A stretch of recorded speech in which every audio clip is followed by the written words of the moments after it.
বিশ্বকাপের মাঝেই নতুন আলোচনায় চ্যাম্পিয়ন্স ট্রফি 2025 সালের এই টুর্নামেন্টের বাছাই প্রক্রিয়া অনেক বোর্ডের কাছেই ছিল অস্পষ্ট। তবে সাকিব আল হাসানের বক্তব্য যা স্পষ্ট করেছে। ক্রিকইনফোকে আইসিসি মুখপাত্র জানিয়েছেন, এই সিদ্ধান্ত 2021 সালে বিশ্বকাপের শীর্ষ 7 দেশ সরাসরি খেলবে সেই টুর্নামেন্ট। আরো 4 ঘন্টা শুনলেন আরো 4 ঘন্টা, এটা কোনো কথা?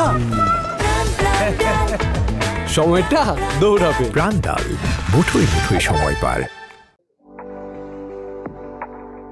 2025 সাল আসতে 14 মাস বাকি, কিন্তু সেই বছরের চ্যাম্পিয়ন্স ট্রফি নিয়ে শুরু হয়ে গেছে আলোচনা, যার জন্ম সাকিব আল হাসানের বক্তব্য থেকে।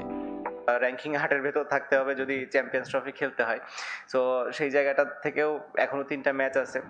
এরপরই নড়ে চড়ে বসেছে ক্রিকেট বিশ্ব। কারা কিভাবে সেই টুর্নামেন্ট খেলবে তা এতদিন যেন অজানাই ছিল সবার। যদিও আইসিসির সিদ্ধান্ত আরও 2 বছর আগের, 2021 সালের বোর্ড সভায় বিশ্বকাপের শীর্ষ 7 দেশ চ্যাম্পিয়ন্স ট্রফির টিকিট পাবে এমন সিদ্ধান্ত চূড়ান্ত হয়েছিল। স্বাগতিক পাকিস্তান অটোমেটিক চয়েস।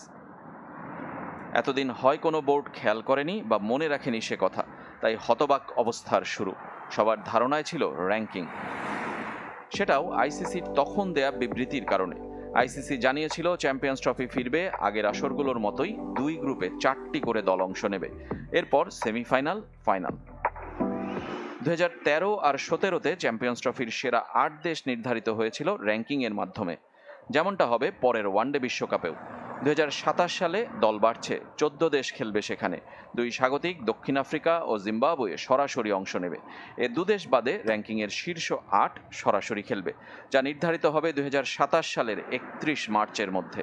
আর বাকি 4টি বাছাই পর্ব টপকে আসবে।